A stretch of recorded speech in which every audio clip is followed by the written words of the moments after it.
In this chapter, the First World War, the partition of Ireland, and the Second World War.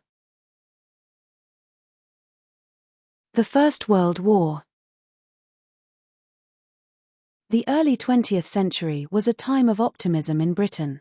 The nation, with its expansive empire, well-admired navy, thriving industry and strong political institutions, was what is now known as a global superpower. It was also a time of social progress. Financial help for the unemployed, old-age pensions and free school meals were just a few of the important measures introduced.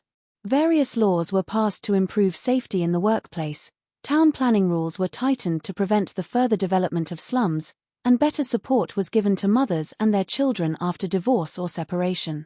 Local government became more democratic and a salary for members of parliament, also known as MPs, was introduced for the first time, making it easier for more people to take part in public life. This era of optimism and progress was cut short when war broke out between several European nations. On the 28th of June, 1914, Archduke Franz Ferdinand of Austria was assassinated. This set off a chain of events leading to the First World War, 1914–18. But while the assassination provided the trigger for war, other factors, such as a growing sense of nationalism in many European states, increasing militarism, imperialism, and the division of the major European powers into two camps, all set the conditions for war. The conflict was centered in Europe, but it was a global war involving nations from around the world. Britain was part of the Allied powers, which included, amongst others, France, Russia, Japan, Belgium, Serbia, and later, Greece, Italy, Romania and the United States. The whole of the British Empire was involved in the conflict. For example, more than 1 million Indians fought on behalf of Britain in lots of different countries, and around 40,000 were killed.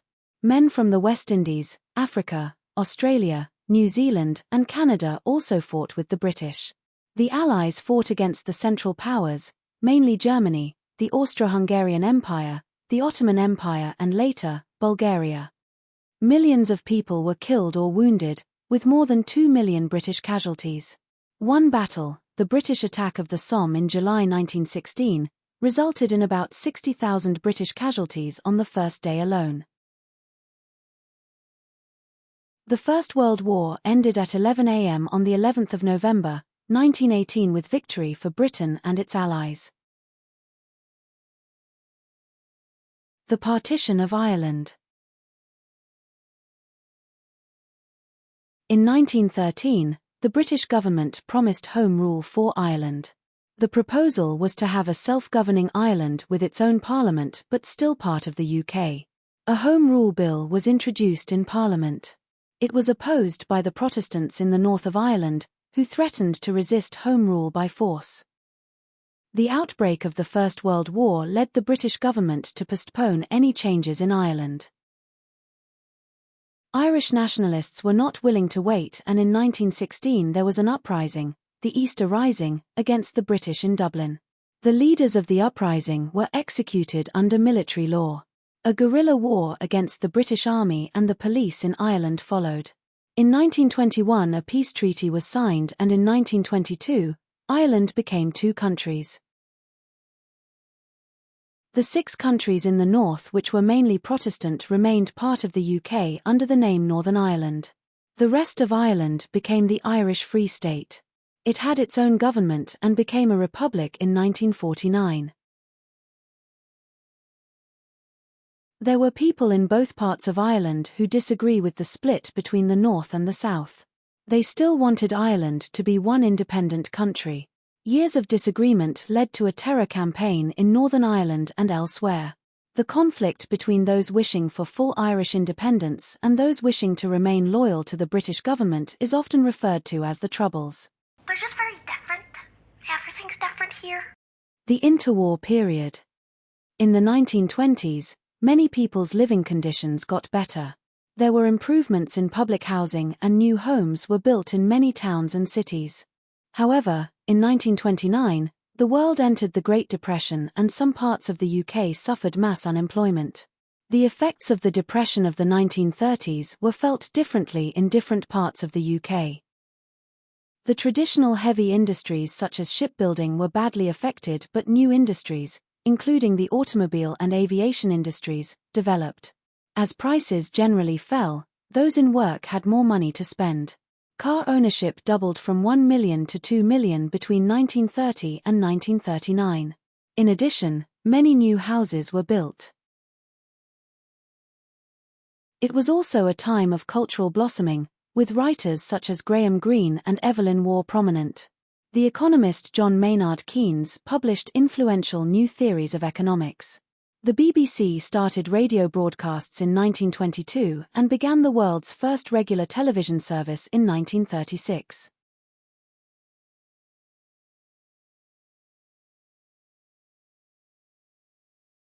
The Second World War. Adolf Hitler came to power in Germany in 1933.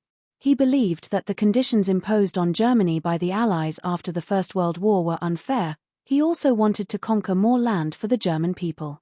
He set about renegotiating treaties, building up arms, and testing Germany's military strength in nearby countries. The British government tried to avoid another war. However, when Hitler invaded Poland in 1939, Britain and France declared war in order to stop his aggression. The war was initially fought between the Axis powers, Fascist Germany and Italy, and the Empire of Japan, and the Allies. The main countries on the Allied side were the UK, France, Poland, Austria, New Zealand, Canada, and the Union of South Africa. Having occupied Austria and invaded Czechoslovakia, Hitler followed his invasion of Poland by taking control of Belgium and the Netherlands. Then, in 1940, German forces defeated Allied troops and advanced through France. At this time of national crisis, Winston Churchill became Prime Minister and Britain's war leader. Winston Churchill was the son of a politician and, before becoming a Conservative MP in 1900, was a soldier and journalist. In May 1940 he became Prime Minister. He refused to surrender to the Nazis and was an inspirational leader to the British people in a time of hardship. He lost the general election in 1945 but returned as Prime Minister in 1951. He was an MP until he stood down at the 1964 general election. Following his death in 1965, he was given a state funeral. He remains a much-admired figure to this day, and in 2002 was voted the greatest Briton of all time by the public. During the war, he made many famous speeches, including lines which you may still hear.